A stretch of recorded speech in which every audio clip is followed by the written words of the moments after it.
It's the On Stage podcast with Chris Ruppert.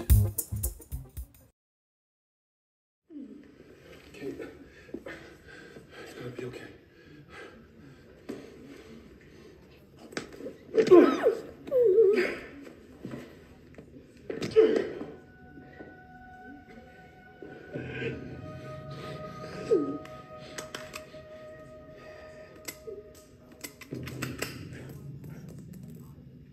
You've been busy.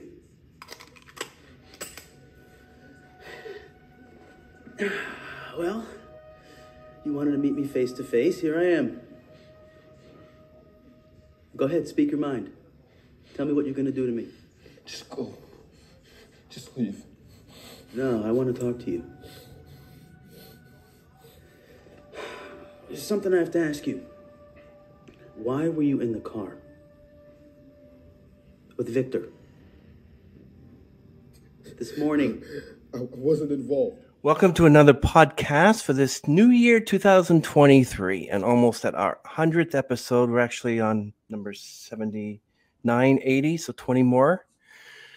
We are excited. It's amazing that last year went by so quickly, but we are stoked because On Stage 2023 is so excited that we have award-winning actor and producer native to South Florida, Todd Bruno, today on the stage. He also has a theater degree from Vanderbilt University and is a graduate of the Neighborhood Playhouse School of Theater in New York. And he's best known for movies Stratagem, Palace, and Proximity, which is one of my favorite from Film Riot. And also check out his YouTube channel at Film Riot, in which Todd has appeared on many of his films, which are excellent. They will be linked down below in the description. And, well, before we actually give you his biography, because we won't need Todd anymore. Hello, Todd. Welcome to our show. Thank you, Chris. I'm really happy to be here. I'm honored. You're very welcome. I appreciate this. Can you please share with the audience a little bit about yourself and describe what influenced you to pursue a career as an actor? Okay. So, I mean, you already said a lot of it. Born and raised in South Florida. What got me into acting is interesting because a lot of people, I meet a lot of actors who were acting since they were like 3, right? They were in their play in elementary school and they did theater all through school and then went to performing arts high school and stuff like that. I did not do anything like that. I was not into theater or acting all through my childhood. I was more into sports. I was playing every sport I could find. Football, baseball, tennis, wrestling, racquetball. And it wasn't until my senior year of high school that I was forced to take some elective. I needed like one more class. I had to pick an elective, and it was either like basket weaving or drama. So some guys from the baseball team, we got together and we're like, let's all take drama, and we can just do scenes from our favorite movies and have fun. And so we did, and I ended up learning how to do improv in that drama class. And I was in the high school show that year, my senior year, and our teacher entered me into the improv competition, and we ended up going to districts or states or something, and did pretty well. So when I went to Vandy, it was already kind of in the back of my head, like, I really like this acting thing. So when I started at Vanderbilt, I started taking theater classes. I started auditioning for the plays there and got really into it. And that's when that's when it really got me. And I was like, wow, I really like this. Because I was going to Vandy pre-law. I was going to law school. And it was halfway through my junior year when I was supposed to be applying to law schools. I kept putting it off. And my folks were like, hey, have you decided on what law schools yet? And I kept saying, yeah, I'm still deciding to the point where I think they started to catch on. And eventually I got up the guts to actually say, yeah, I'm not sure I want to go to law school. I think I want to pursue this acting thing.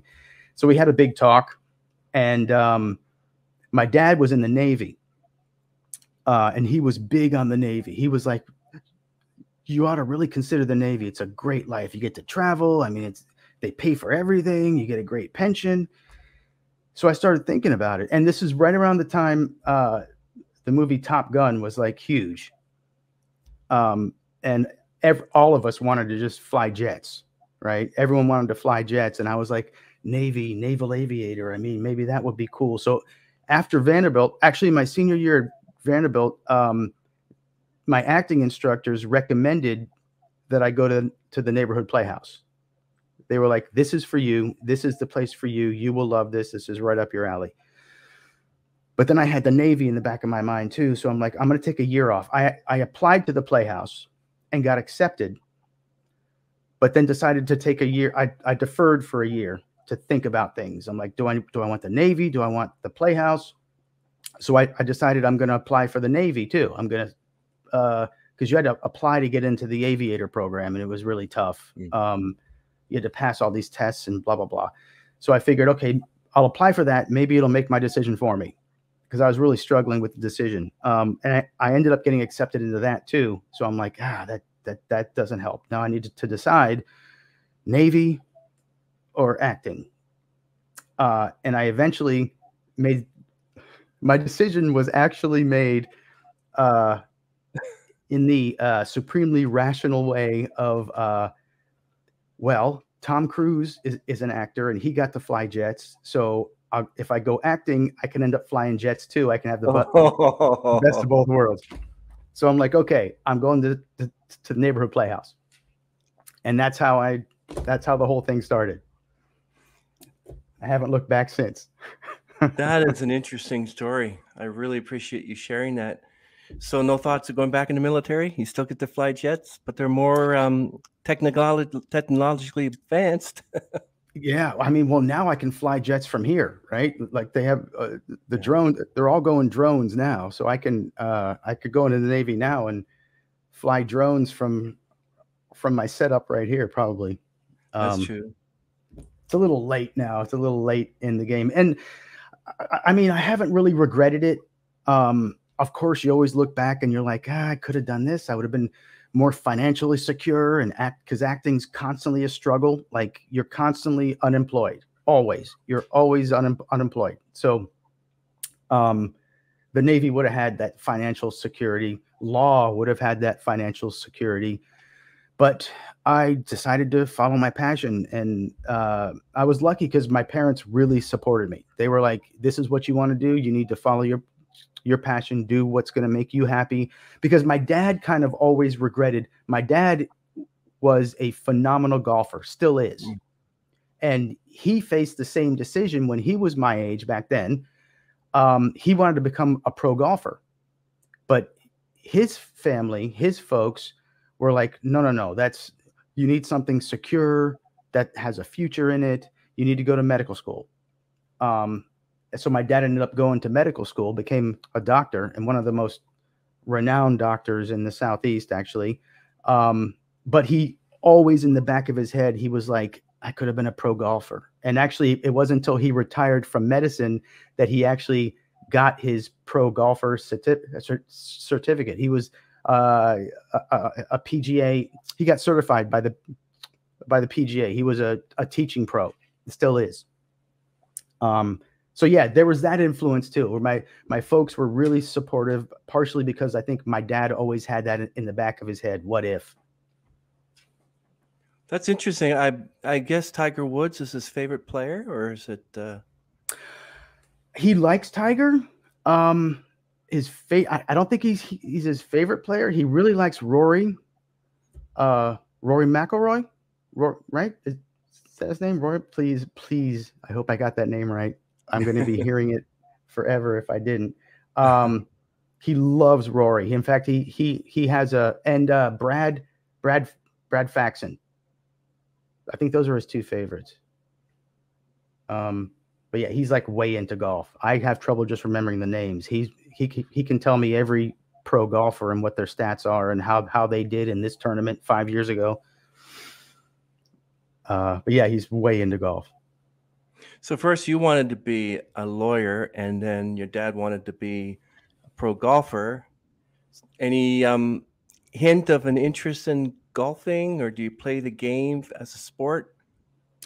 I do. I couldn't avoid it. I grew up playing golf. My dad taught us how to swing from when we were. My first set of clubs was about that long. From when we were real small, we were swinging golf clubs. So, yeah, I've been playing golf since I was 5 maybe. I'm pretty good. I'm okay. I play a couple times a year, and I have a pretty good swing. I'm nowhere near pro, and I never even thought about going pro. My brother did, actually. My brother was better than me. He was on the golf team in school, and he was really good at golf. I was okay, but it's an expensive hobby. It's a super expensive hobby. Unless you like work for a golf course or something, it's expensive just to play around. So it was never something that I did regularly. It was something that I did when I could for cheap. But it's kind of an expensive hobby. Just the equipment's $1,000. Just a set of golf clubs. Oh wow, that's Yeah, expensive. they're expensive.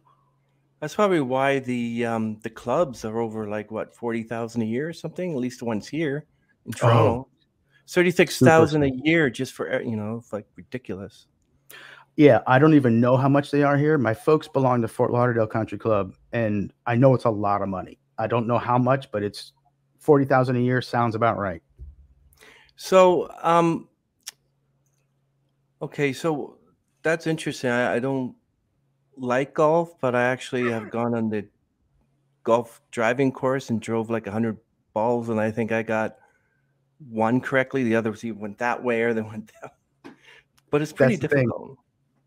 Yeah, what is I've heard golf described as a nice walk in the woods ruined by a little white ball. Yeah. So was it criminal law you wanted to follow or family law? Because actually, that's the thing that I figured out later on. I was like, why did I want to go into law? Because once I learned more, my uncle's an attorney. And once I learned more about law and what the career was like, I sort of figured out that the reason I wanted to be a lawyer was to do trial work. I wanted to be a trial lawyer. And the reason I wanted to be a trial lawyer was because you're performing, right? And then I found out that lawyers spend the vast majority of their time is outside the courtroom doing paperwork and writing briefs and all that stuff. None of the stuff that I enjoyed. So I never regretted my choice not to go to law school. Interesting. I see that you were in more than 40 film productions and 50 plus stage productions. Can you give us an idea of what your last experience on stage was? I usually do 1 or maybe 2 plays a year. It's mostly film work, but I still do maybe 1, maybe 2 plays a year, depending. My last one was November of last year. There's a play called Helen on Wheels. It's a comedy, an interesting play. It was a lot of fun. And that actually was our second try at that one, because that play, we originally put that up in March. We started rehearsals January, February of 2020, and we were opening in March of 2020. We had our first week of previews, and then we were set to open, and COVID hit. And we had to close the show. The entire show got canceled.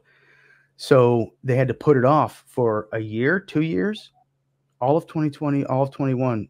Yeah, they had to put it off until the COVID thing lifted enough to where we could actually have a live performance with people sitting in the seats without like hazmat suits on. So yeah, that was the last one that I did. And I'm going into rehearsals for a new one next month in 1 month, February 13th. I start rehearsals for a new one here in Fort Lauderdale. It's not Corona Camp, is it? No, Corona Camp is the film that we shot in May of 2020. During COVID, we managed to shoot a film. It was Victor Nappy's brainchild. He's a filmmaker down here. I've known him for years. We're really good friends. One of my best friends. I know his whole family. His family is like my family. We're super close. And once COVID hit, everything shut down. So Vic, I mean, the way Vic is, he starts thinking, what can I do? What can I do? What can I do? And we have a group of families and child actors and adult actors and people from the acting schools down here that we work with a lot. So Vic started thinking, and he actually arranged to get a campground up in Leesburg, Florida. It's in the center of the state. A campground that's like, it's huge. I don't know how many acres, huge campground that people use for like summer camps and stuff like that. That was completely shut down because of COVID. He knew the owner or got in touch with the owner and said, hey, what would you think about us coming up there and shooting a film? And the owners were like, fine, we're not doing anything here, so use it. So we managed to get a group together where we could quarantine on set, because the set was this summer camp where there was no one else. We're out in the middle of nowhere. So we could control the access, and we could test everyone. And we had daily checks with the laser thermometer thing to see if you had a fever. Mm-hmm. So we could make sure that no one got infected and that COVID couldn't enter the set, the campground. So we were up there for 2 or 3 weeks. And we shot this thing, Corona Camp, and it should be, I think it's being released soon. It's this year, yeah. Yeah. It's this silly comedy. It's kind of like Caddyshack, but with kids in a summer camp. Wow. It's really, really funny and it's a lot of fun. And we were writing the script as we went. As we shot, we're writing the script and we're adding characters. I wasn't even supposed to be in this. Funny story. I was not supposed to be in this. I was going to help Vic write and produce it. So I go up there to the set on the campground, and the writers are writing it. There's like a group of 3 writers. They're writing it. So Vic and I tour the campground, and he's filling me in on the production. And meanwhile, after I left the production office, I talked to the writers. I come back and they start talking to me about, hey, do you want to be in this? We have a great character. We're coming up with a great character. You're going to be this like guru that comes to visit the camp and blah, blah, blah. And I'm like, all right, if that's what you want, I'm like, whatever you want me to do, I'll do whatever you want me to do. So I came up with this character, Rosen was his name. He was a guru that runs the whole camp. And he's like this spiritual guide that, it was a fun role. It was a lot of fun. I'm actually excited to see how the final cut turned out. I think it's going to be a lot of fun. Was there any pushback that you're making fun of COVID, and were anybody ill in your troupe? No one got sick. And I think because we controlled it so much, no one got sick. And I mean, we weren't so much making fun of COVID as having fun during this terrible time was the spirit of it. Like, we're not making fun of the fact that COVID's here and people are dying, because that's horrible. But we were trying to have as much fun as we could within the circumstances. And I think people are going to see it in that sense, that we're not making light of the virus and the pandemic, but we're trying to take lemons and make lemonade from it. Good thought.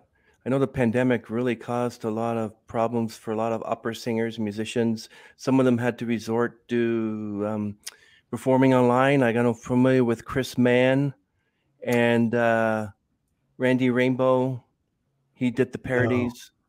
And many of them had performed concerts on YouTube, and you could pay for their tickets. And then suddenly at the end of November 2021, things started opening up for everyone, which means that started getting work and June, July of 2022. And it's not over yet, but it's just that people are now able to go out and meet people, and they don't have to do the 6 feet social distance or anything. And I started this podcast because at work I took a effective communications course to learn how to speak to people. And I said, when am I going to be able to use that as COVID? Because 6 feet apart, we can. I said, hey, I know, I'll come up with a podcast. And boy, a year later, here we go. Oh, wow. Terrific. Really enjoy it. Terrific. What do you feel is more important for an actor, talent or training? Oof. Wow.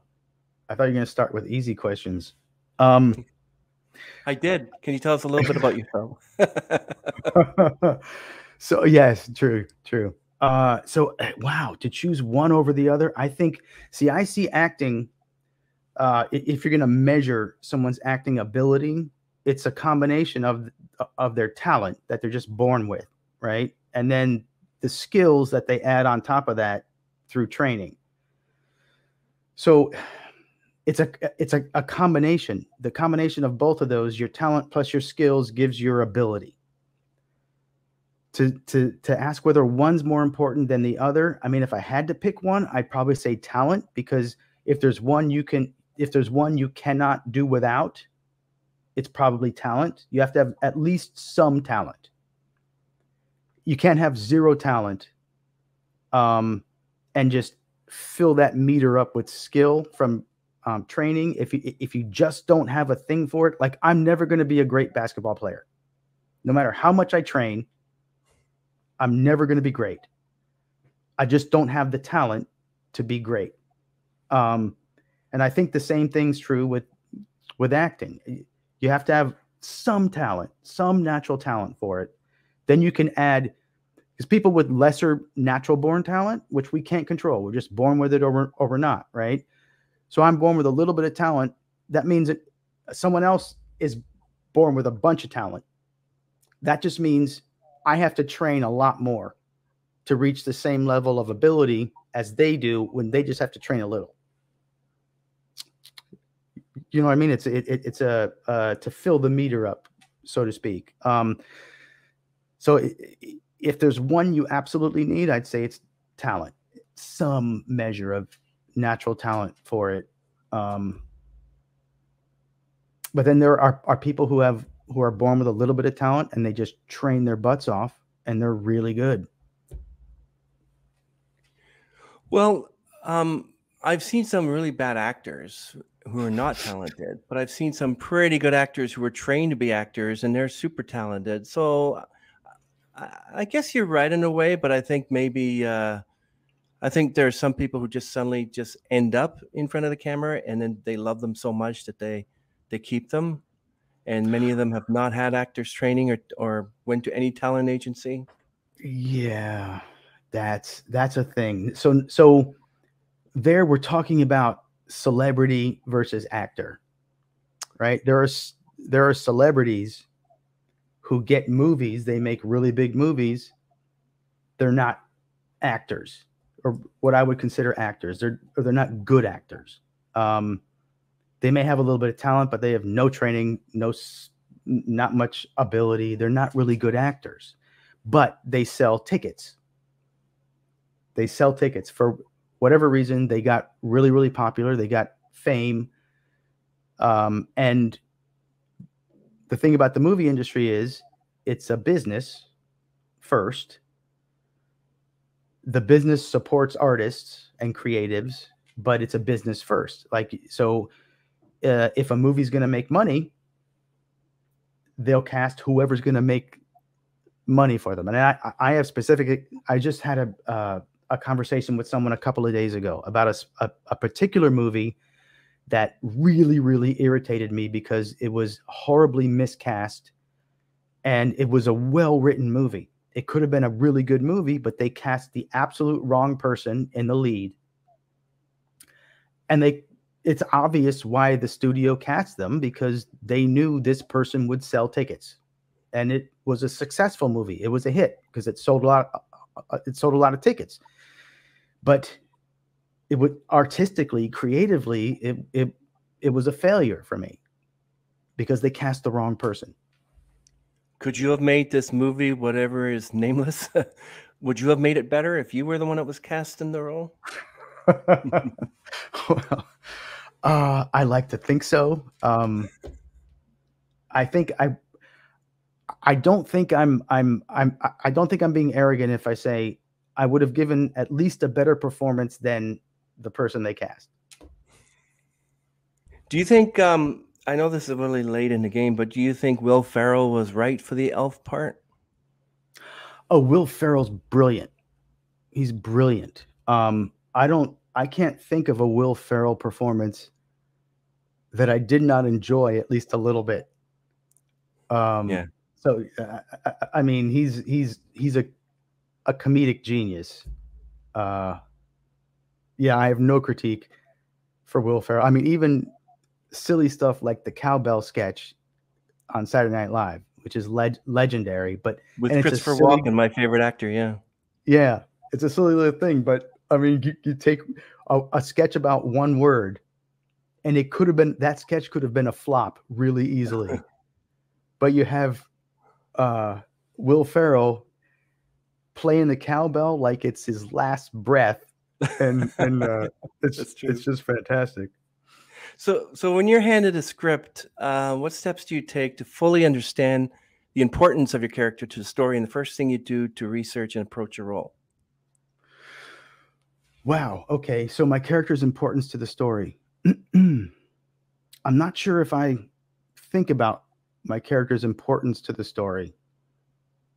Because from an actor's point of view, every character in a script is the lead character in their own story. So if I'm looking at a particular character, I never think about what's my importance to the story of the screenplay. I think about what's my character's story, because my character is the main character in their own story, right? And their own story doesn't happen to be in the script, but that's what's most important to my character. So that's not something I really look at. How do I approach a character? That was your second question, right? Yeah, it was the first thing. What do you do to research and approach your role? Okay. So that's a complicated question too. That depends on the role, because different roles require different things. And don't start asking me about acting technique, because we're going to be here for like 3 hours. So there are several different approaches to character, several different techniques. Every technique has their own kind of unique spin on how you approach a character. There's some techniques prefer the outside in approach, where you start to dress and walk, and you get the physique and the physicality of the character first, and the voice of the character first, and that starts to make you feel like the character. It starts at the outside and works its way in, and then there's the inside out, where you start by how does my character feel? What are his inner motivations and stuff like that? So you start with the inside, and then let it express itself, let it work its way out. And every character is different. So my approach to every character it depends on the character itself. If we take a movie like Callous, your friend Victor operated I approached that one from the inside out, for sure, because I fell in love with that character from the start. As soon as I read the script, I was like, I love this guy. I want to play this guy. I know what's going on in his head. Like, I knew what he was thinking as soon as I read the script. So that one for sure started with what's going on inside my character's head. I can identify with him, and that's sort of what we're always looking for. What's the hook? Where can I hook myself into the character? I have to find a way to identify with the character somehow. So whether that's from the inside out or from the outside in, or like from what Sanford Meisner's technique says, I can start to use physical impediments or psychological impediments to help me identify with the character. It's all about finding some way to identify with the character. What do I have in common with him? And that's sort of the seed that we start from, if that makes sense. Yes, it does. It's like you want to make sure that you create the believable. You want to make sure that you create a believable character, so people that watch the movie you're in to think that you're the person. The techniques you use, but how much of yourself do you place in the part you tackle? Like in the film right short Portal Comeback, which is my favorite. Was that angry Todd, or is that Todd playing an angry character? Oh, fake wow. money. Did I just kill it? That was great, man. Wow. Yeah. So if you ask Ryan, it's probably What now, kids? me when I'm angry. What now? So there's, wow, that character. So that's a character that I love. That's a character that I got from some of my favorite. That's a mix of some of my favorite comedy villains. How much of myself is in there? I mean, so modern character theory in acting, it leans toward we all already possess every character inside of ourselves, like already. It's just a matter of accessing it, right? Like every character, even the super villains, right, are there's part of us that is that character, that is that person. It's just maybe a part of us that we don't like to think about or to access because it's bad stuff. So most of the time it's about what part of myself is this guy, and access that part. And when the camera rolls, let him run around for a while. And then when the director yells cut, you put him back in his cage where he belongs. But there's another approach to character that's sort of avant-garde, that I call it, because remember we had the inside out, the outside in, and there's another one that I call change the world. And it's a completely different approach to character that does not, it doesn't involve me changing anything about myself. I'm Todd, but I have to behave the way my character behaves in this scene. I did this for Tell. In fact, the poster's right there behind me. Yep. For Tell, I had to play this awkward misfit guy who was not right in the head, antisocial, and sort of on a hair trigger. You don't need to know. And I'm not like any of those things. So what actually worked for me during Tell is, instead of trying to change myself and make myself feel or think like the character, I changed the circumstances.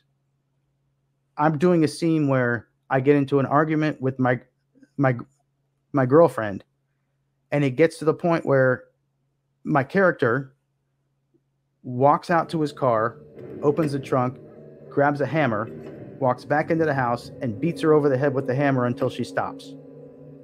He ends up killing her. Mm-hmm. So now I have to find a way to do that believably, even though it's something I would never do.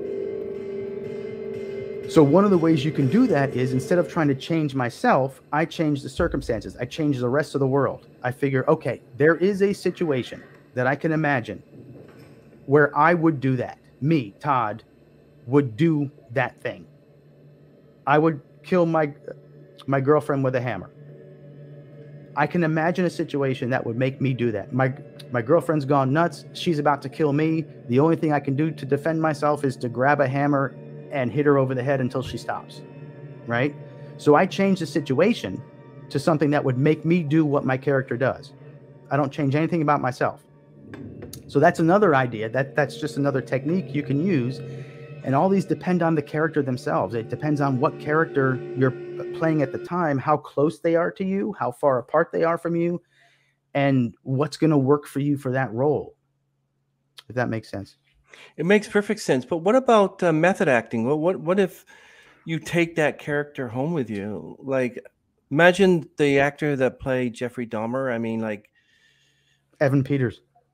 Yeah, and many people have to, and Brian Dennehy as well, who played John Wayne Gacy. Like, how would you do that without not taking that home with you? Like, you're taking the serial killer character home with you. You're taking the guy that put a hammer to your girlfriend's head home with you.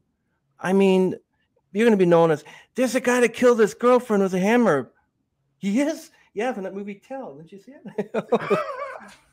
I mean, if I was like, I am an actor, but if I was a real big actor, like, I wouldn't want to go as like, I wouldn't want to be a serial killer because I don't want to be known. I would be like the good guy. But people have said I'm a good villain because I act sometimes online. I'm like, you're gonna die. I'm the Batman, you know. But people say I'm a good villain. I don't know if that's a good thing or bad thing. But... I think it's a good thing. I think the villains are the more interesting parts, personally. But I have gotten some of that same backlash. I've had people who didn't know me well yet watch either Tell or Callous, something like that, and the next time they see me, they're like, stay 6 feet away. I'm a little afraid of you. Yeah, see what I mean? Yeah, that's excellent. I like which that. I take as a compliment. I take it as I'm like, cool, I did a pretty good job then, right? If you like believe that I'm this guy. How did you meet Ryan? How did you get involved with this film, Ryan? Oh, okay. So this was back in,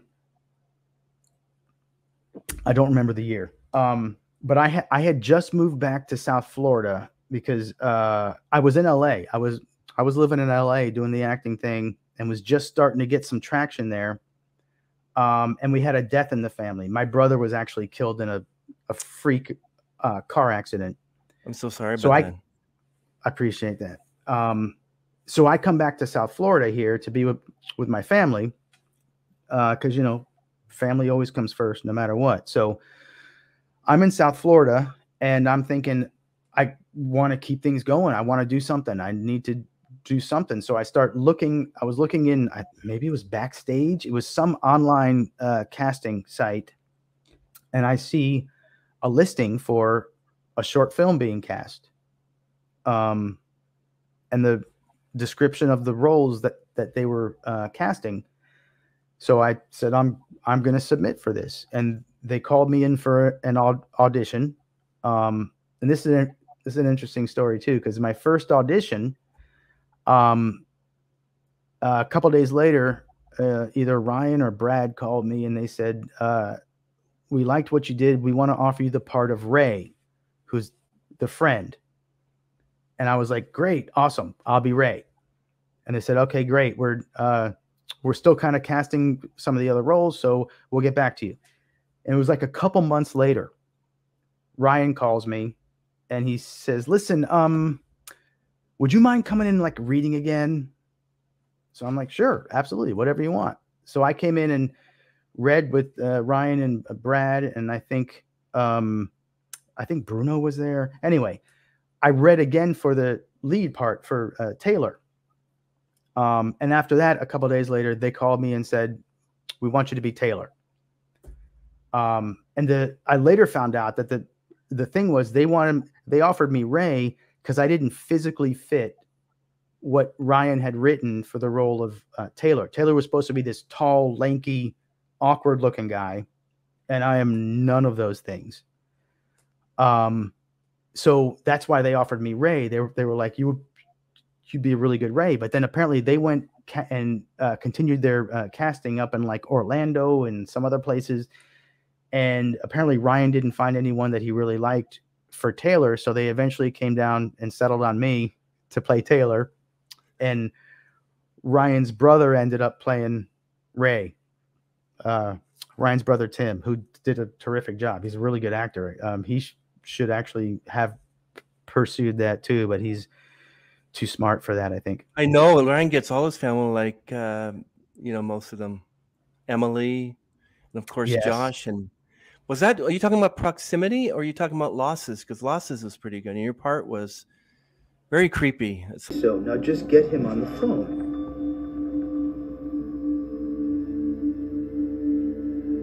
Never mind.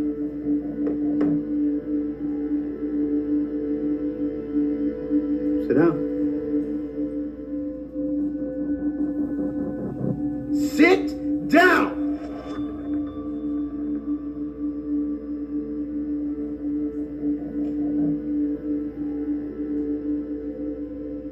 No hard feelings with all that.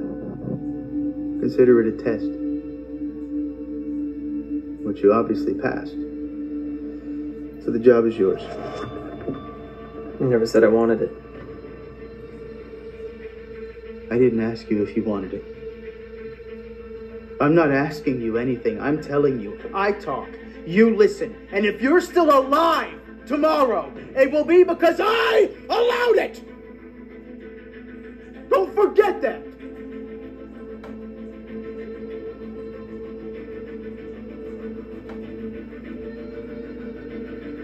I stuck my neck out because I saw something in you.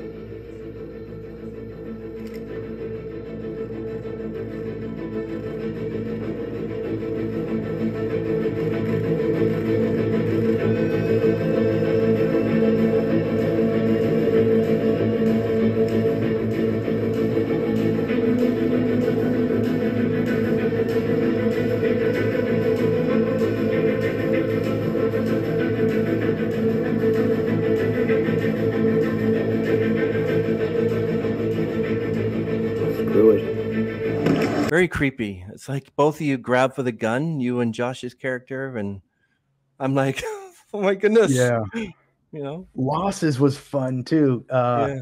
That fight scene, Ryan choreographed that whole fight scene himself. And apparently the one that was doing one of the fights was an actual expert, karate expert or something, I think MMA. Yeah, I think he was an MMA fighter. Yeah, he and Ryan did the choreography for that whole scene. It was fantastic. Wow. And the way he shot it was very Jason Bourne. It came out amazingly. But that was interesting because the location where we shot that, and I'm not even sure if I'm allowed to say this, but the location that we shot that saw the film when it came out and thought it was too violent. So they actually tried to get us to take it down. Oh no. And like lawyers got involved. Yeah. What? Yeah. Really? Because it was too violent. They didn't want to be associated with that kind of violent. Too violent? You want to know that there are movies that'll make this like a sissy princess movie? Mm-hmm. Mm-hmm. It's ridiculous what they do. But I enjoyed it. I love Josh's character. I like how he sits in front of you, grabbing the gun. Then you don't actually see him shoot you. You just see him get up and walk out of the door. And I'm like, that's it? That's it? And is this guy dead? Is he? You know? I love it. Ryan's really good. And then I think the ending, if I remember correctly, you see Josh walking away at the very end. Yeah. So you know that my character probably dies. And you know I lobbied Ryan for a different ending. I'm like, no, you can't kill me. You can't kill me. Have you been successful to ask, whenever Ryan gives you a part, do you ever lobby to get him to maybe rewrite it to maybe you have a desire for a certain dialogue that you want to say yourself, or does he have complete control? So Ryan always has a very specific vision. When he writes something, he knows exactly what he wants. And that combined with my training is the way they train us at the Neighborhood Playhouse is our job is to make the writer's words work with what the director wants. So I come at it from the standpoint of that's my job to make that dialogue work. Even if it sounds awkward to me or if it doesn't feel natural, my job is to make it natural, to make it work. So it's extremely rare for me to ask for any change in the script because I see my job as making that work. My job is to make it work. If I can't make it work, then I'm not a good enough actor. Interesting. But there has never been a role that, like for instance, Can you describe your most challenging role to date? Would that include not being able to do this character that you were asked to do, or? My most challenging role. Yeah. Like, was it Losses? I think with Losses, it wasn't really that challenging, but it was excellent acting, though. Losses, I'll tell you, there wasn't actually the biggest change that I asked Ryan for probably happened in Losses. Of all the films that we shot together, the biggest change that I asked for was probably with Losses. And it was during that first scene with Josh where I bang on the table and I'm like, after all the time we've spent on you, and I bang the table, money we spent on you. Ryan had written it, and in his head, he envisioned after all the money I spent on you. So he wanted me to bang the table on I and like emphasize the word I. And our first take, I did it the way he wanted it, you know, after all the money I spent on you. I did a couple takes like that. And then I said, Ryan, listen, can I just do one a different way? Because I feel like I should emphasize the word money, because that's what is really my character is most pissed off about, the fact that I spent all this money training him for him to go rogue. And Ryan's like, I don't feel like that's the way to do it. And I'm like, I know, but we already have it the way you want it, right?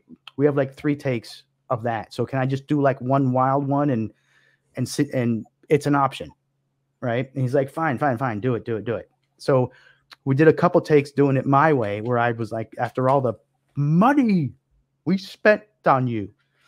Mm-hmm. And I'm like, all right, go to the editing room, whatever you think works. And he ended up using my version of it. Wow, nice. I was like, yes, victory. I think, did you use that sort of emphasis on money in Portal as well, where you go, fake money?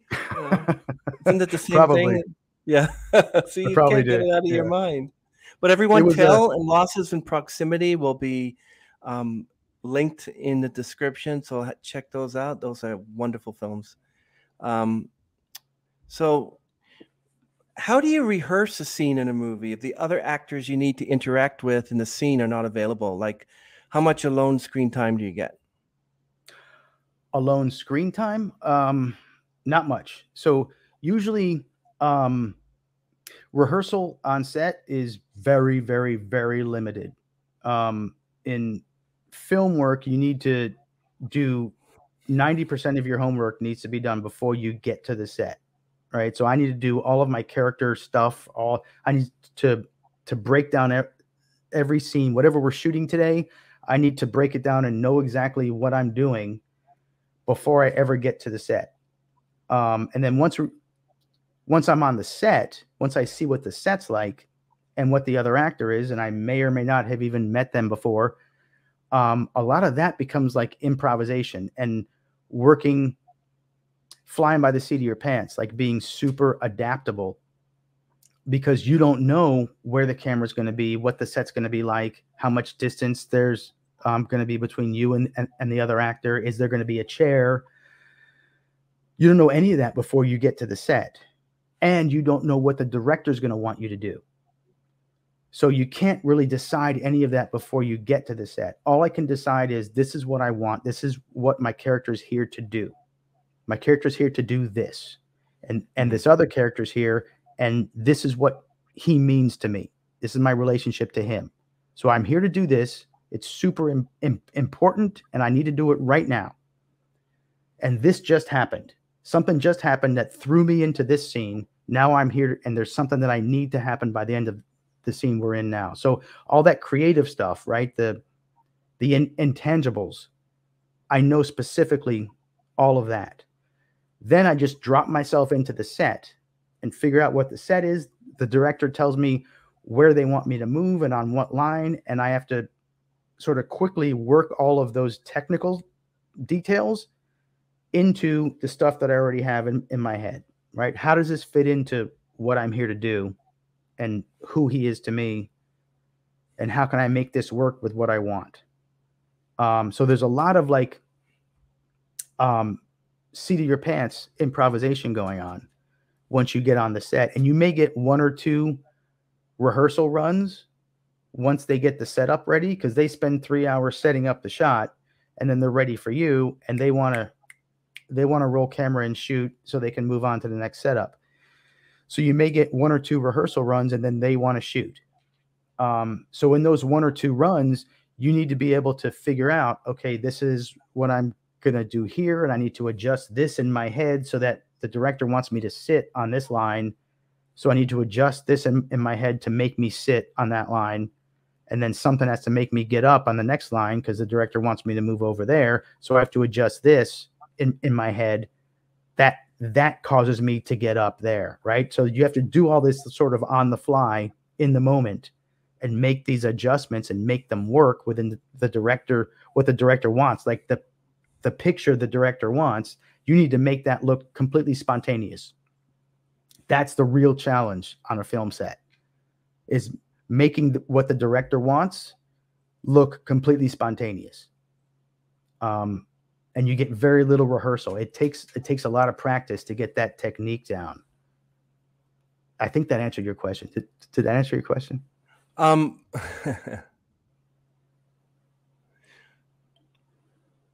Well, how do you rehearse a scene in a movie? Yeah, if the other actors you need to interact with in the scene are not available, so yeah. But yeah, so they're in your head.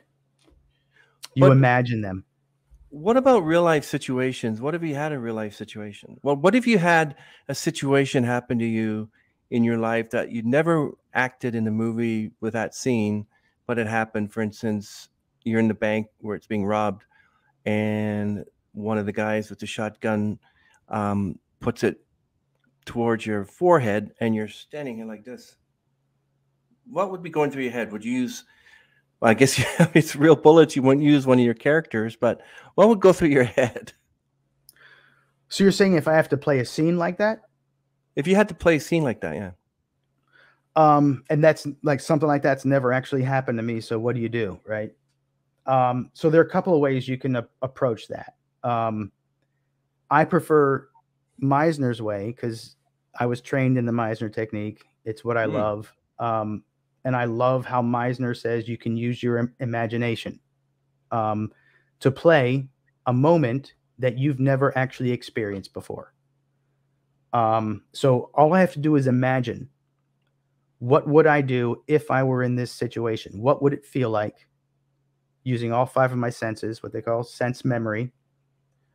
What would it look like, smell like, sound like, feel like, taste like? Put myself there. And that will tell me how to react. I don't have to have lived a situation like that before. That's the method. Strasberg's method is all about reliving your actual past memories, going back there and reliving that in order to achieve an emotional state that you need right now. Meisner says you don't need to relive something.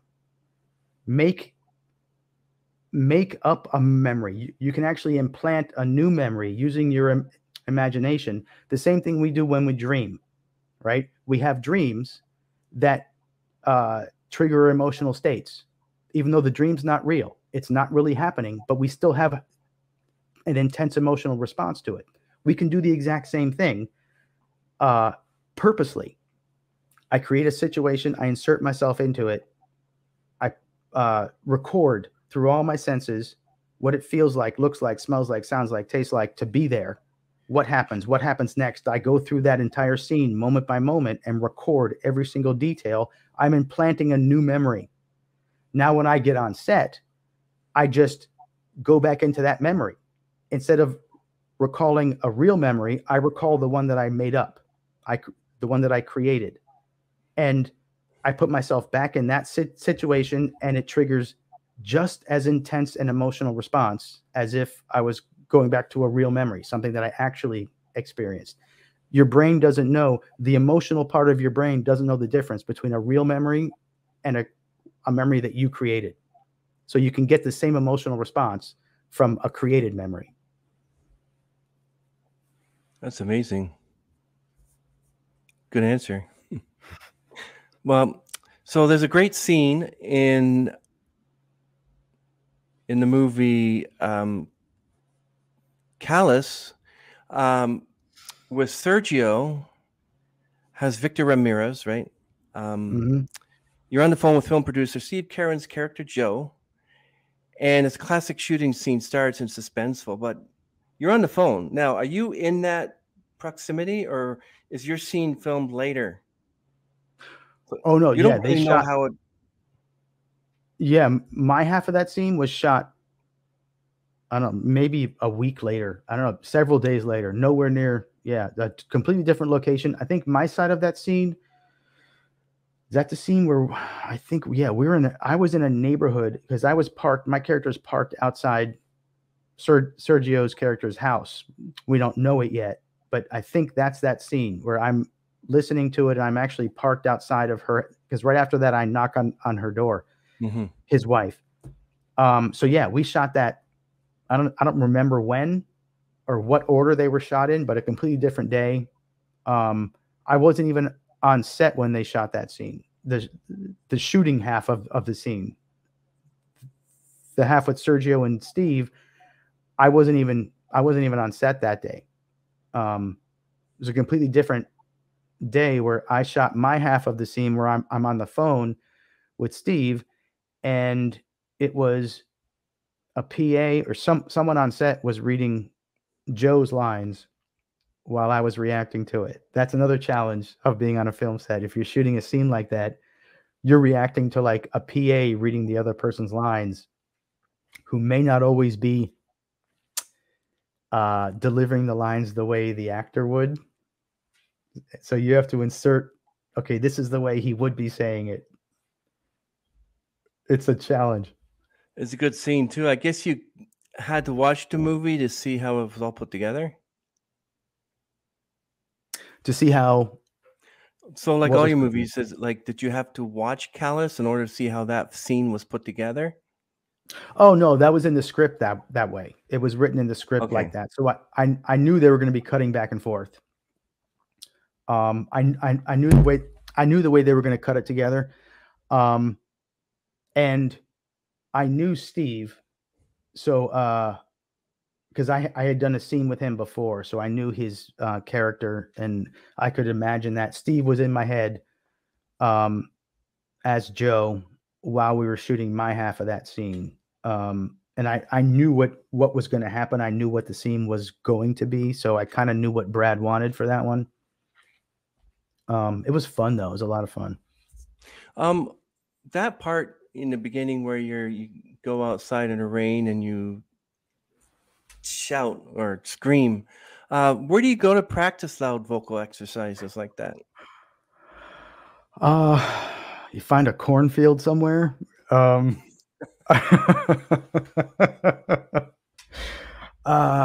you go to acting school to practice those loud exercises. If you don't want someone to call the cops, we did tons of that at Vanderbilt, and even more at the Neighborhood Playhouse, where you could just scream as loud as you want. It's much more challenging to do it after you get out of acting school and you're like in your neighborhood or even in your house. I mean, especially nowadays, you have to be really careful. And I'm in a condo here, so no way can I scream here. You can always scream into a pillow. But for that shot, that was really improvisational, as I remember it. That may have actually been a shot that Brad added at the last moment, where he was because Brad had built this amazing rain machine. All of that rain is this rain machine that Brad built. It's a rain machine. Wow. Yeah. Brad and his father, if I remember correctly, built this rain machine that all of the rain you see in that movie is from that rain machine. So once he built it, he was like, I want to use this for as many scenes as I can possibly use it for, because it looks so good. So I think we were messing around in that warehouse, and Brad was like, just walk out the door and gather yourself, right? Because I was trying to get information out of this guy, and he's like, he's not giving me the information. And he's like, walk out the door, gather yourself, and then maybe give like a little yell, and then walk in, close the door behind you. So I was like, all right, let me see what I come up with. And I think we did 3 takes of that. And that's the one he used. And that ended up being on the poster, I think. Yeah, that was I decided to watch that movie while I was working, and I thought, this is a great movie. Wow, Todd, you're awesome. Oh, I appreciate you saying that. So that's one of my favorite. That might be my favorite character ever. The favorite character that I've ever played. But I guess a lot of the movies you do, you don't recycle some of the old characters. Are they all fresh and new? Pretty much. Every character is a little bit different. I mean, there are some characters that you kind of have in your hip pocket because you know them so well.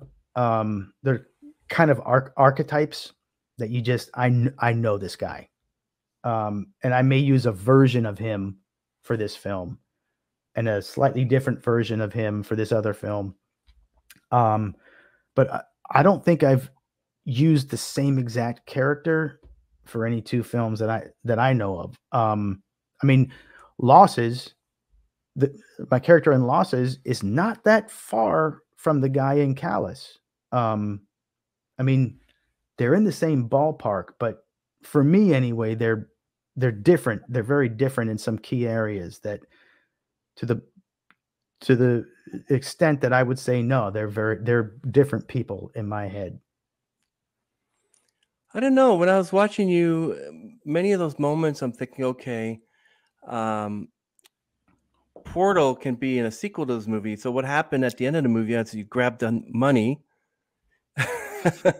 Several months later, you join this group and you meet this 15-year-old who gives you money, which I'm thinking is kind of weird because if a 15-year-old gave me money to buy, I'm like, but that did not ever go into your head thinking, what the heck is this? Like 15-year-old. I like how she said, I'm 15.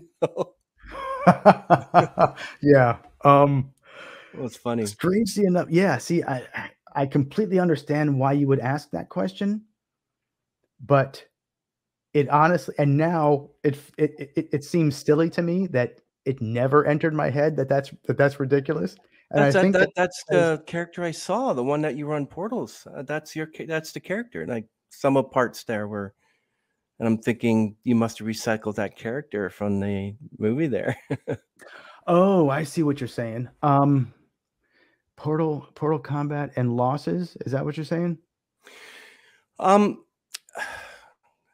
of the moments in the movie Callous, I pictured that was your character from Portal Combat. And maybe the character in Losses was sort of like the same sort of character. That's why I'm asking you about if you recycled characters. But okay, I see what you're saying. So, there are distinct differences in my head between all 3 of those, but I can see how you could think there's overlap there. Neil from Callous, my character Neil from Callous, I put in a completely different class from either one of those. Neither one of those characters are anywhere near Neil's status. Neil is a criminal mastermind. Neil is a 150 IQ. I mean, he's thinking 15 steps ahead of everyone else. The other 2 characters, the guy from Losses and the guy from Portal Combat, have at times well, first of all, they have a temper that Neil doesn't have. Neil controls his temper much more effectively than either of those guys. The guy from Losses loses his temper more. He's more similar. Losses is more similar to Portal Combat than I think either one of them are to Callous. The difference for me is Portal Combat is a comedic version of the same kind of character. Whereas Losses, the guy is completely serious. And the guy in Losses is actually actually dangerous. Portal Combat, I don't think you ever get the sense that guy's actually dangerous. Like because Portal Combat is so ridiculous. That I don't think it's like watching Wile E. Coyote from Try and Get the Roadrunner. Like you never feel like it's actually going to happen. You never fear for the Roadrunner's death because Wile E. Coyote is so hapless in everything that he does, and that's sort of Portal Combat to me. Losses for me feels like Josh's character is in real danger. Like this guy could actually kill him, and it was probably a 1/10 of a second difference as to who got that gun in the end. If any of that makes sense, that's how I make it make sense in my head anyway. Well, you mentioned Wile E. Coyote and the Roadrunner, and you're thinking, when I was a kid, I'm thinking, okay, so the coyote puts a piece of mail in a mailbox and automatically a truck comes and delivers product. And I'm like, what the heck? Yeah. We gotta send, we gotta use that, but that's interesting. Well, Amazon's getting there. They had Amazon. Wile E. Coyote had an Amazon Prime account. That's all. Acme Products. Mm-hmm. Are you flexible enough to work as a stand-in on short notice, and how quickly can you assume the new role? Oh, so like if they call you and say such and such is sick or COVID, whatever, can you take place? Or? Yeah, pretty much. Yeah, I'm pretty flexible. I pretty adaptable. In fact, I pride myself on that, and that's part of our training. The Meisner training that we got at the Neighborhood Playhouse was all improvisational. It was all, you never knew what was going to happen next. They threw us up on stage, and there are certain Meisner exercises that emphasize like reading behavior, reacting honestly to it, not knowing what's going to happen next, working moment to moment. I mean, Meisner is all about being spontaneous. So my training makes me super well suited for stuff like that. Throw me up in front of a camera, give me a couple of details, and I'm good to go. Like I feel like I can adapt to any situation and work on a moment's notice, and I can figure out what I'm doing here and just react. So yeah, I feel like I'm pretty adaptable like that. Like, and I thank my training for that. That's why I'm so big on Meisner, because spontaneity is it's primary for him. And because of that, you can throw me up there anytime, anywhere with anyone, and I can perform your scene for you. Okay, let's try that out. Oh God. This one, I'm going to be an operator who called you to let you know that the contents of your credit card were stolen, and some random person spent $100,000 in that card within a couple of days. I want to see what your reaction is. Right. Wait a second. Who is my guy though? What's my character? Let's just say you do a lot of online purchases using a credit card, but now your credit card details have been stolen, and all that money's gone, and now you can't do your online shopping anymore. So you're angry. Well, I don't know what emotion I'm gonna have yet. I don't decide what emotion I'm gonna have yet. That comes out of the situation. But my wife, who is the breadwinner of the family, knows that I tend to shop online, and I have a certain budget that I can spend every month. And if I go over that budget, she's going to put me in the doghouse for a month. So now I have the situation that I can react to. Right. All right. So, all right. So go ahead. Mr. Bruno, we have some terrible news for you. Yeah. This is Amazon Prime. Your credit card has been compromised. There's $105,000 on your credit card. I'm sorry, how much? $105,000. American dollars? American dollars. Wait. When did this when did this happen? What did they buy? Apparently, used, we have a Jaguar. A red one was purchased yesterday at 3:00, and then the down payment was put on a house for $20,000. I think it was the 23rd. I think that was 3 days ago. And the last one was the rest of the money was put on school loans. Well, Biden will forgive those. Wait. How many bedrooms is the house? It's a large house with 17 bedrooms. I can't. So it looks like they put the money down on maybe half the house. Oh, they only put the money. They only bought half the house. Who's living in the other half of the house? It's already purchased. They went in both, I think. Her and her sister, I believe. Her and her sister.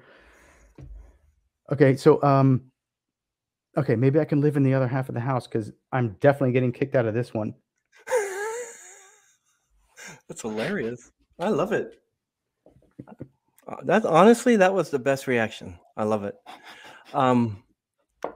So what is your? Oh, I'm sorry, I didn't mean to take too much of your time. Can you answer some more questions? Oh, I am having so much fun. As long as you want me, I'm excellent here. Okay.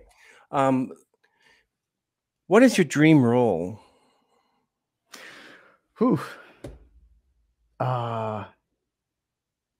At the risk of repeating myself, Neil from Callus is as close as I've come so far.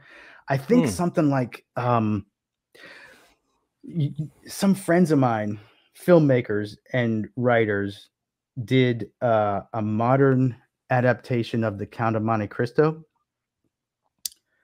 and they wanted me to play the lead in that. And the more I read that role, the more it felt like a dream role for me. I don't know if you guys know the story of the Count of Monte Cristo, but that might be something like a dream role for me. That kind of character.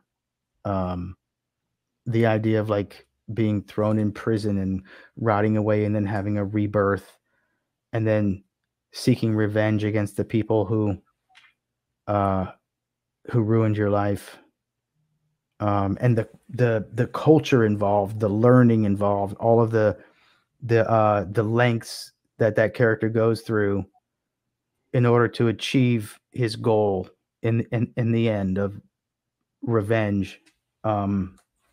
That sounds like fun for me. That sounds like something that I would, the kind of character that I dream of.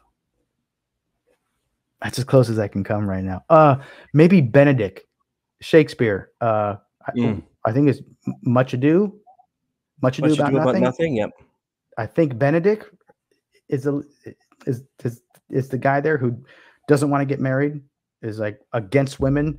Women are the bane of men's existence, and then he ends up falling in love. That would be fun too. That one maybe. Hope your wife was in the background listening to this. Todd, what was that?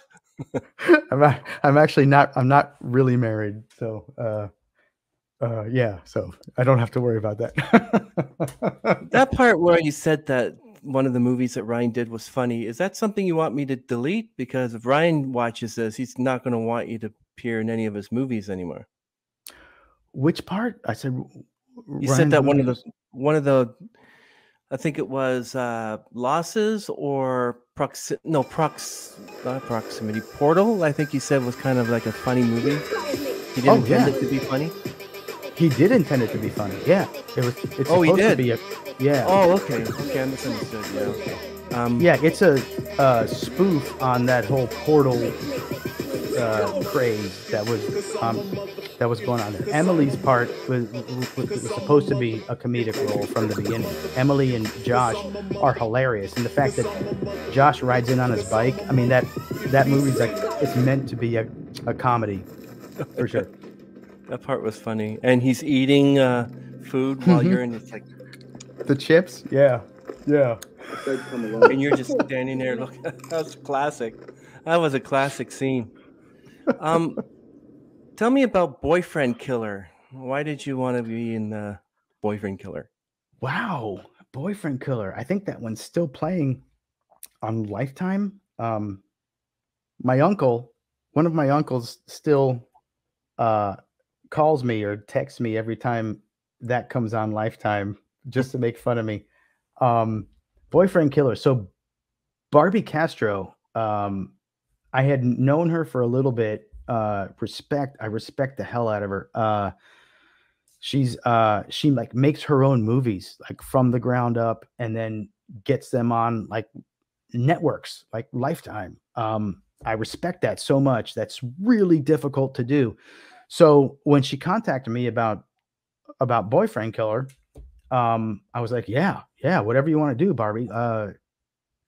Whatever role you want me for, I'm there. So she sent me this part. I was actually playing her assistant. She plays the mother in the film, and I'm playing her assistant.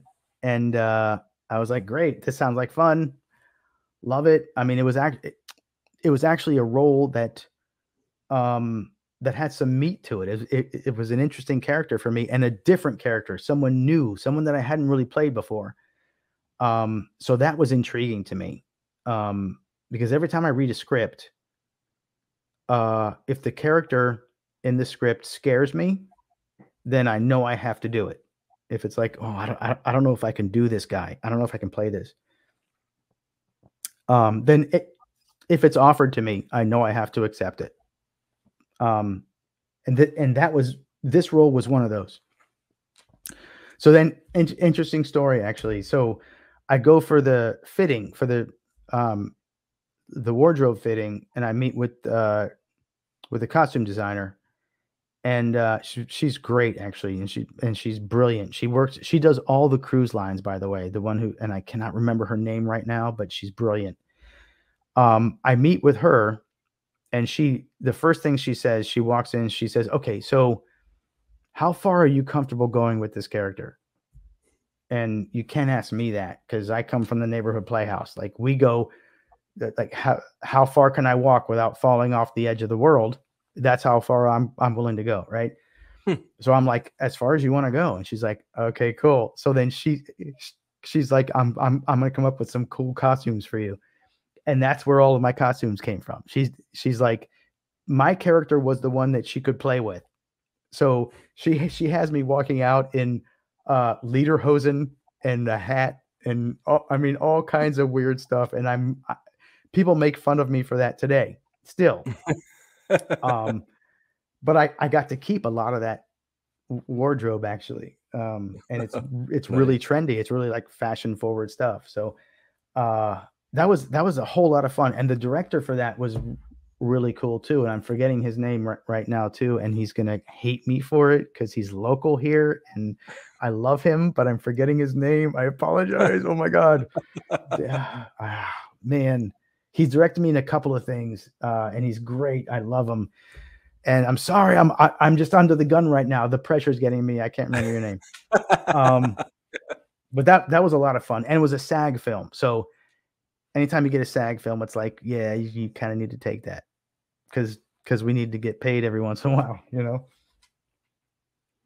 It's pretty cool. And how about Hazmat? Hazmat. So Hazmat was my first film with Lou Simon. And she's another one who's, I tend to have like long-term relationships with these directors. Lou, I've done 3-4 films with, but Hazmat was the first one. And Hazmat, I don't even remember where I saw the submission or where I saw the casting notice, but I decided to submit for it. She may have asked me. I can't remember, but I submitted for it. And it was a self-tape. So they want you to, a self-tape is when they want you to tape yourself and then submit the self-tape as your audition, right? And the self-tape instructions were kind of standard, but I was like, this doesn't seem right because it's like a reality show. It was like one of those paranormal shows on like the paranormal reality shows where they camp out in a supposedly haunted building. And so I'm like, I'm going to do it the way I think it would be done in the script. So I had someone hold the camera, and instead of doing like a lockdown shot, like a stationary shot with the camera on a tripod, and I'm just doing it because I was the host of the paranormal activity show, right? I'm the host, but instead of having the camera locked down, I'm like, you hold the camera, I'm gonna walk down this dark hallway, and you follow me with the camera, and I'll be like the host walking down the hallway talking to the camera. So I did it like that, which is taking a risk because it's going against the casting instructions. But that's what I do because I can't help but I can't help but do it that way. So I submitted that, and she cast me from that self-tape, from the submission. So I'm like, cool. I'm Scary Dave was the character. And then another interesting thing, and this is for aspiring actors out there. This is a lesson, okay?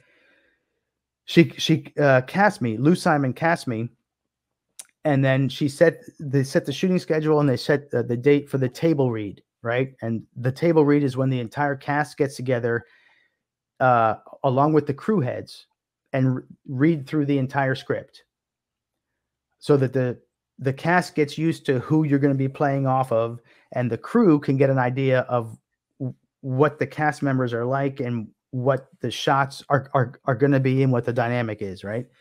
So we get together for the table read. And now for a table read, I prepare like I'm preparing to shoot the thing, right? I'm almost off book for the table read. I'm like, I've already studied the script. I have my character. I know what I'm there to do. I've made all my decisions by the table read, and I'm almost off book. So I go into the table read, and we sit down this big long table, the entire cast, all the crew, or the crew heads, and we start the table read, and a lot of the other people in the cast are reading as if this is the first time they've ever read the script, right? It's completely awkward, and there's only one other person in the entire table who's reading the script as if they know this stuff already.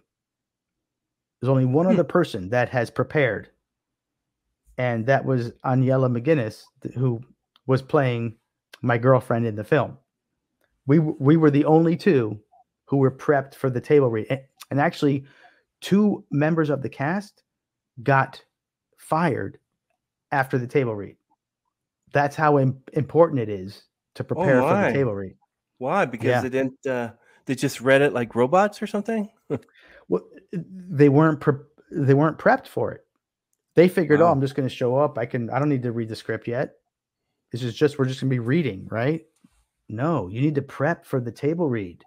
Like, you can still be fired. You can be fired at any time. So prep. So yeah, just an interesting story. And for aspiring actors, prepare for the table read. Like, you should have all your homework done by the table read.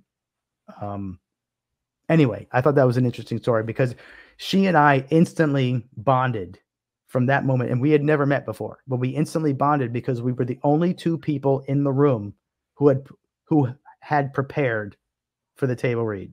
And so during the table read, everyone's looking into their scripts, reading blah, blah, blah, blah, blah, blah, blah.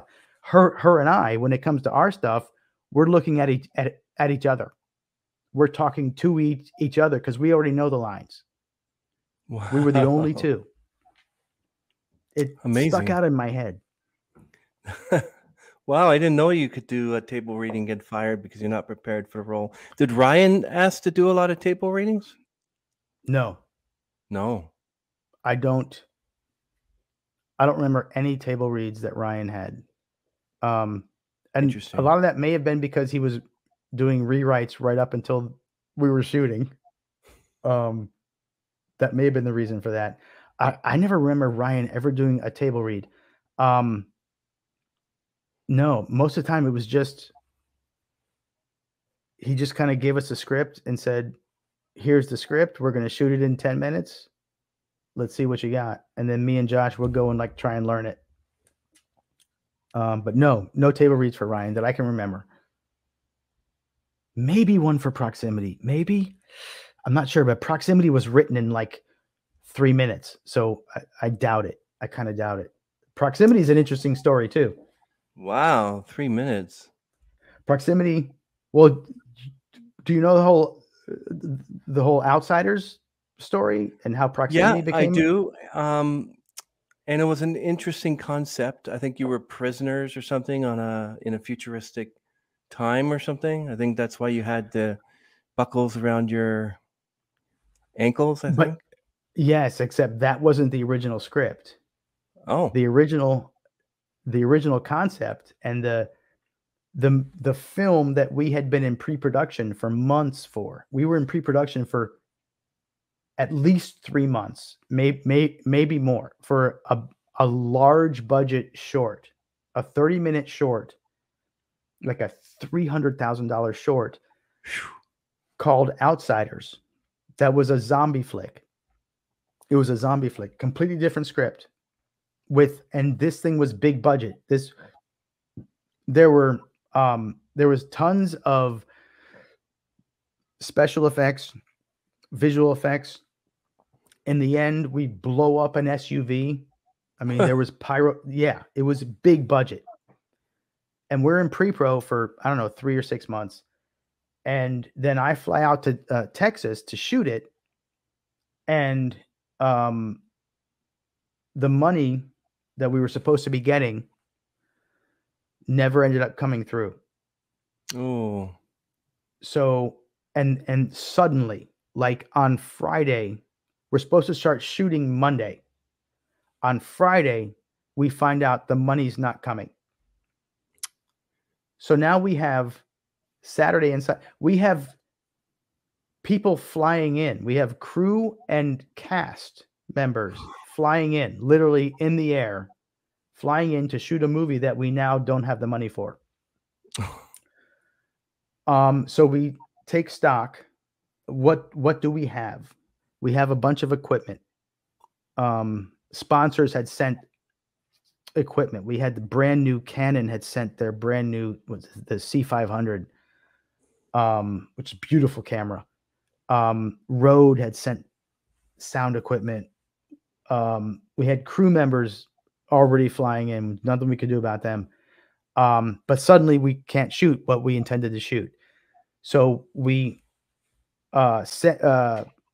Ryan gets on the phone with Seth Worley. Before that, though, we start hashing out something. What are we going to do? We have to have a story. We have to have a story. And someone talks about, okay, 2 prisoners are shackled together with one of those chains, and they're running through the woods. And then I think I'm gonna pat myself on the shoulder for just a minute, because I think I came up with the idea. Instead of the prisoners being shackled together with a chain, because I remember seeing the movie Wedlock.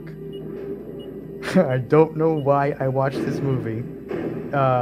Mimi Rogers and who's the guy from The Hitcher, famous actor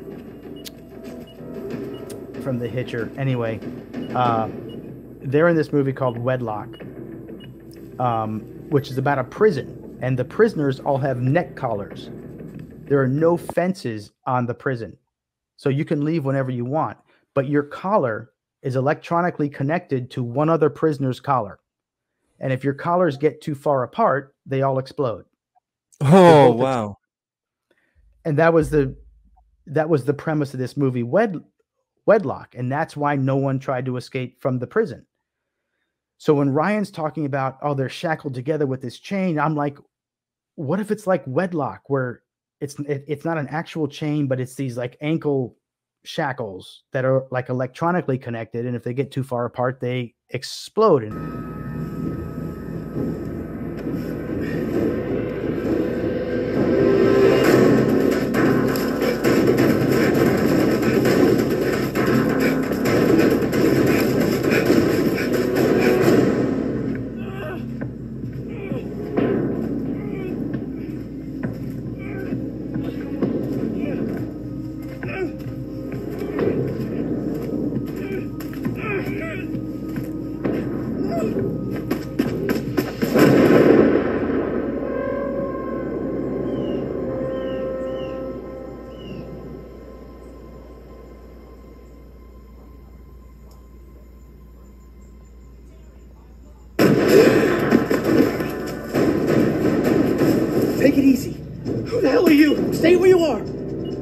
you do to me? These things on our legs, they're connected. Stay away from me. Okay. That's what we ended up going with. So he had he had a guy who made props, and he had to make those shackles in like 3 minutes and send them to us. They wrote, and then Ryan got on the phone with Seth Worley, and I think Dan Trachtenberg, if I'm not mistaken, and they hashed out the script over like a couple hours, because we had to start shooting on Monday. We had to shoot something on Monday.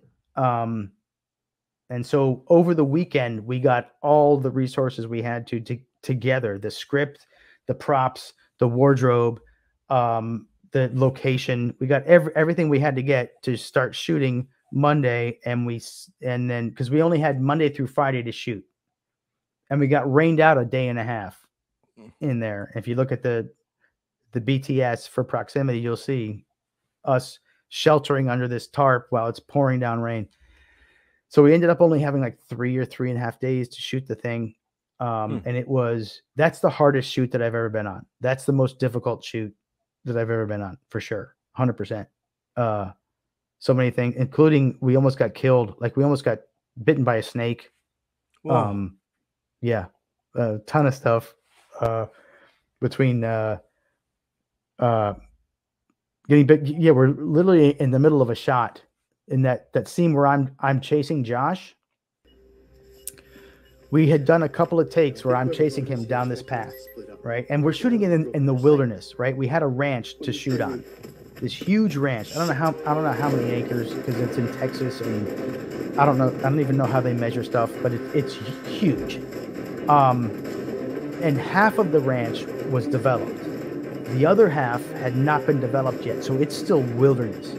And that's where we're shooting, in the wilderness. So there's trees, there's stuff growing everywhere. There's creeks running out in the middle of nowhere. And along the ground is covered with these vines, these huge, long vines that have little spikes or little thorns on them. So you'd be running and your foot would just naturally, they're like tripwires. Your foot would just naturally go underneath one of these vines. And as you go through it, it would just rip your ankle. The thorns would just rip your ankle.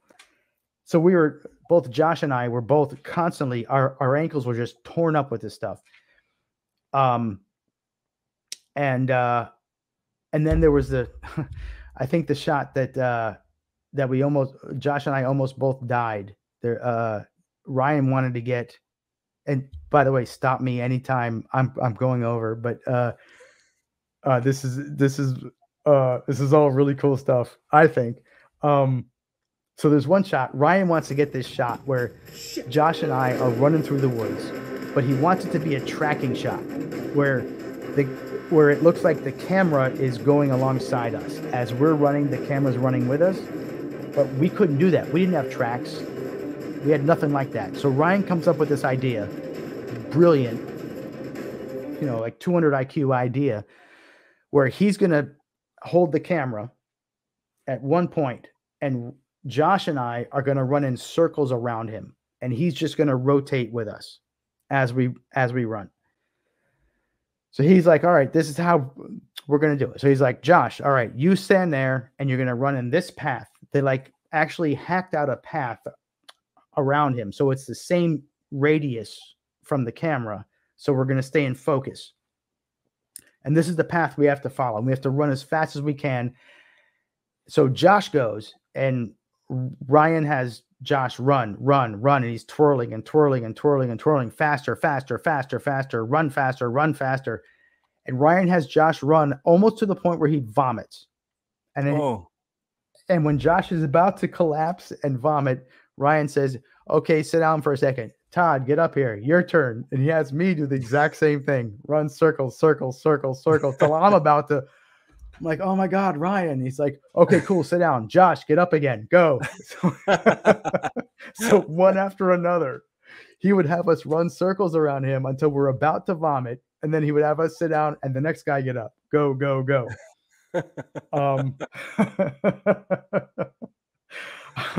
So yeah, that's how we shot Proximity. And then there was a scene where I'm carrying Josh on my shoulder. Yeah. And Ryan wanted tracking shots of that too. I want a shot where I'm following you from behind. I want a shot where I'm leading you from in front. So I had to run that. I had to run 50-yard dashes over and over and over and over with Josh over my shoulder. Wow. Yeah. And then there was one day I had a bad allergy attack after the rains. I had this allergy attack, so we just loaded me. Had to go to Walgreens and load. My eyes were like swollen, so I had to load myself up with antihistamines, just so my eyes looked like a human. And then the mud fight, which we were thankful for the rains.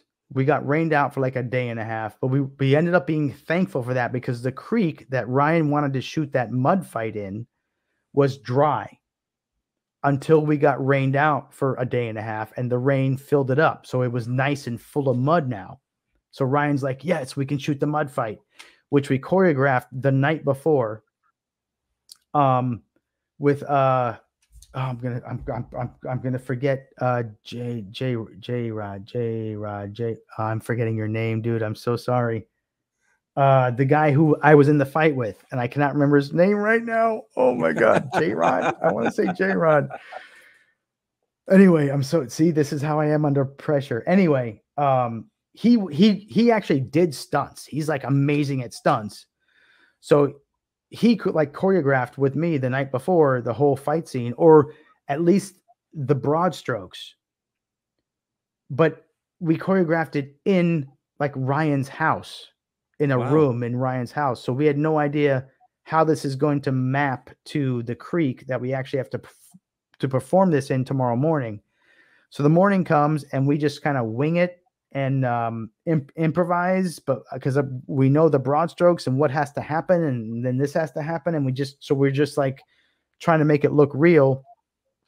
But in the process of it, every time we messed around and fought in that creek with all the mud, my eyes would get water from the creek would splash into my eyes, and they'd get caked with mud.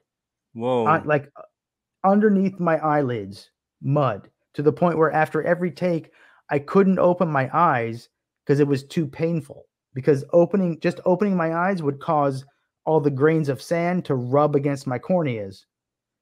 So after every take, I'm like this, and someone hands me a water bottle, and I just pour it on my face and start to open my eyes gradually, wash all the sand out. And then Ryan's like, okay, we're going again, reset to 1. I'm like, oh God. Okay. So we do another take. We did like 3 or 4 takes. And after every one, I'd have to wash my eyes out with water. So the last shot of that scene, when he like pans out and I'm like on my knees, like looking around, and you see my eyes are like red. They are red. That's real from the sand rubbing against my corneas. It's 100% real red. So anyway, that's the toughest shoot that I've ever been on. I'm sorry for such a long story, but that's interesting because I can finally, I want to finish my pandemic movie, and I'm getting some ideas from you now.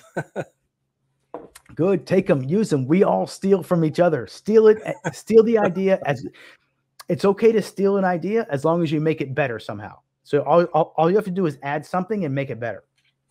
That's true. I appreciate that.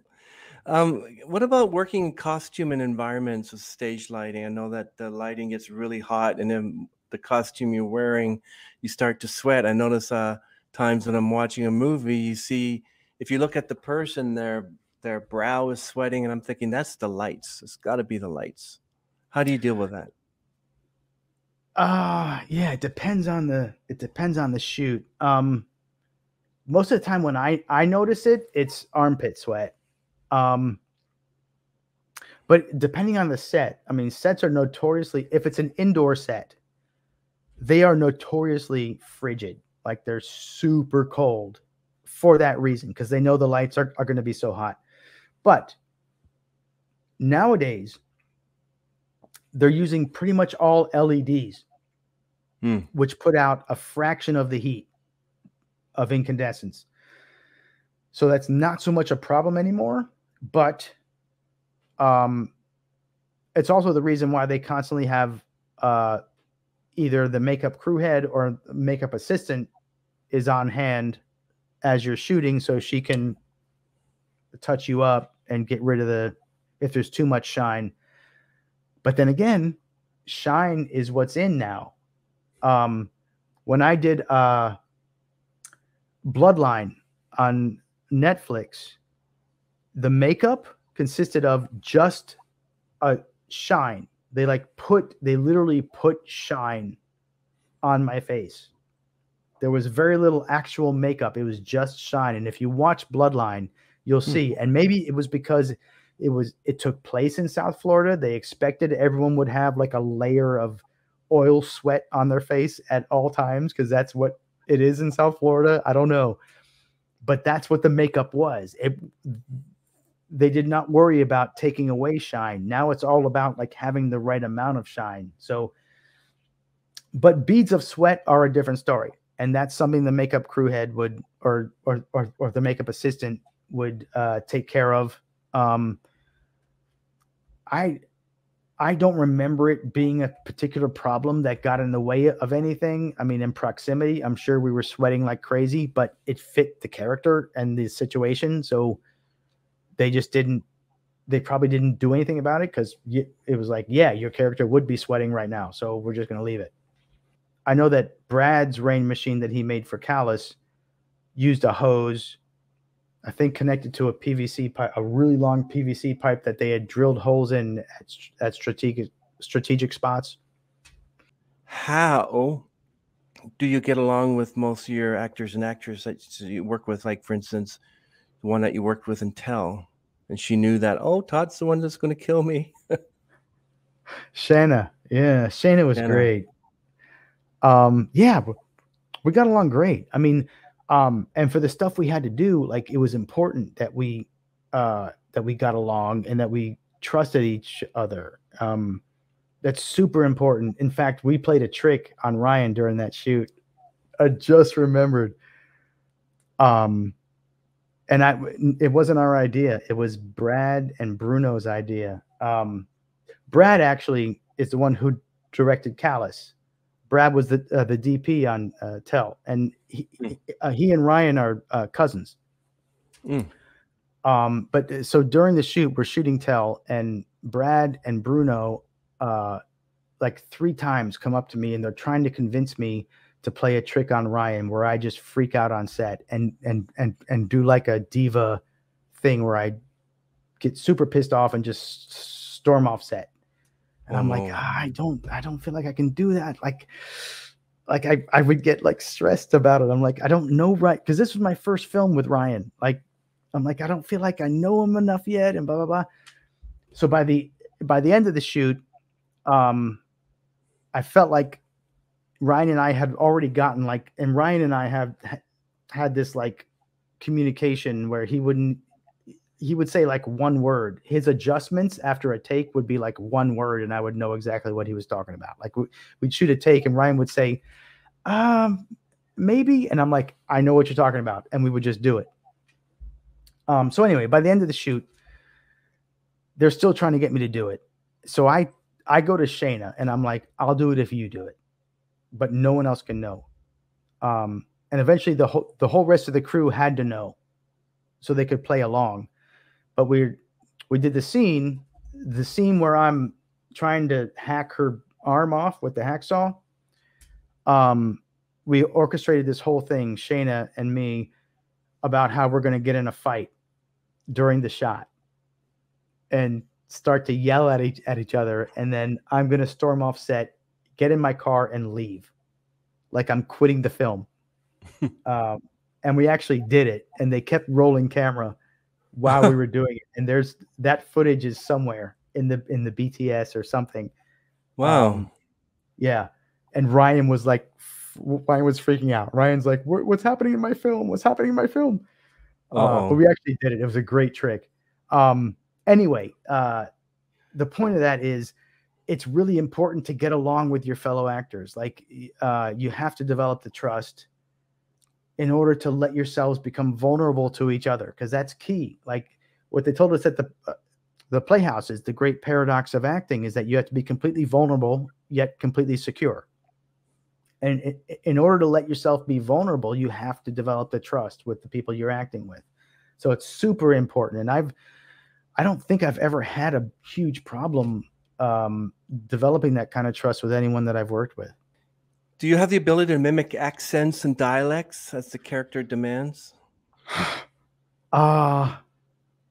So, I mean, kind of, yes, if I work on it. I'm not one of those guys that can like pick up a dialect or an accent or do like impersonations like off the cuff. If I work at it, yeah, I get more the feeling of it, the essence of it. Then I'm not like an impersonator, but I can get the essence of it. Yeah, I just need time to work on it, because for me, it all comes from the character. So it has to start with the character, and then it sort of works its way out as the accent or the dialect. You're still doing films for Ryan, right? I suppose. Yeah. When we get a chance to work with each other, we still talk as often as we can. That's cool. He's still my brother. And we talk often. Very, very. I just talked to him over the holidays. And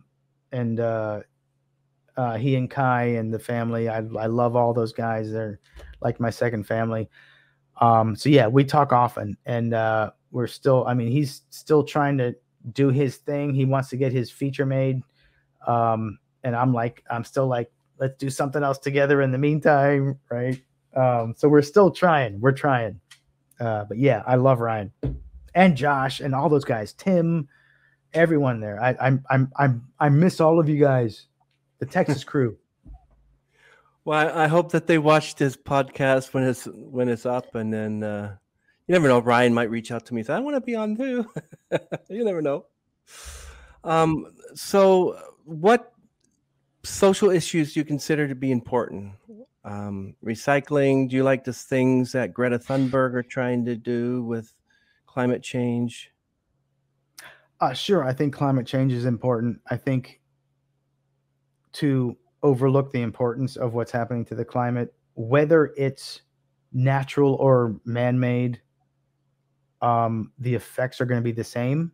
So if there's anything we can do about it to make our lives easier, I mean, it's not like we're saving the earth. The earth is going to be fine. It's us and our children and our grandchildren that are going to be suffering. So if there's anything we can do to slow that down, or if there's anything we can do to make it better for the generations that follow us, we should be trying to do that. But the largest social issue actually that concerns me today, and this may be a purely United States issue, is that the tribalism is really, it really worries me. The fact that it seems like, and I'm starting to see some light at the end of the tunnel here, but for the past 2 years, it has seemed like we can't even talk to each other. Like, if you don't believe what I believe, then you don't exist to me, and I can't even talk to you. Wow. The communication has suffered, and if you voted for so and so and I voted for so and so, then we're enemies. Like, that's not what this country is based on. Like, this country is based on opposing views. This country needs opposing views, and the communication. Convince me that I'm wrong. I'm gonna try to convince you that you're wrong. But we can't stop talking to each other. And if we start to demonize each other, that leads to us separating, and we don't talk. And there's only one outcome that can come from that. It's either secession or it's civil war. So we have to keep talking. We have to keep talking. That's like my biggest. Russian and Ukraine war right now. It's terrible. That's horrible. It's horrible. It's horrible. I can't. How can you do that? How can you do that? I mean, we have a big thing in the U.S. now against bullies. a huge resurgence against bullies. Bullying is wrong. And how can you see what's going on there as anything other than bullying? The war in Ukraine, it's just blatant bullying to me. Oh, I see that type of bullying. Yeah, you're right. It just seems like Russia's bullying them. Like, how can you pick on someone like that? That's true, my friend. You know, really appreciate you, your acting, and so talented in your films. And I'm definitely going to be watching more of you, of course. And Bloodlines, I got to check that one out. Oh, I have a very small part. I shouldn't even have mentioned it. A very small part. Because you deliver pizza, that's it? Well, I'm not even sure how much of what they shot made it into the episode, so I shouldn't even have said anything. But it's a big shoot. It's a SAG shoot. There's a lot of money, so that's the thing for an actor. 9 days on Bloodline. Yeah, it's a good paycheck. Well, I appreciate that. Thank you, Todd. I really appreciate you and the talk, and thank you for spending this much time with us. Oh, Chris, it was so much fun. I really appreciate you wanting me to be on here. You thinking that I would have something interesting to say. That's interesting. Yeah. I'm so appreciative. This was great fun. And I hope you're to very talk welcome. to you. It was. I'm sorry. I hope to talk to you again soon. Yeah, I hope to talk to you again as well. Maybe I'll send you my second script. Send it. I would love to read it. I would love to read it. Yeah, 100%. That's actually awesome. But I really appreciate this podcast, and I hope that we can talk soon. Likewise, man. It was fun. Thanks so much. You're welcome. So let's say goodbye. I'm going to end this now. See you, everyone. Run, Melanie, run! Oh, fuck. I think she's coming this way. She needs to hide. She's definitely heading this way. How do we stop her? Are you guys crazy? We can't use her as bait.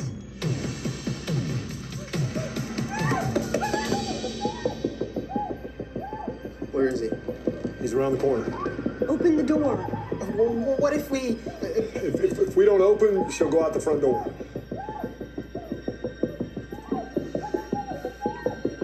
I can't risk all our lives.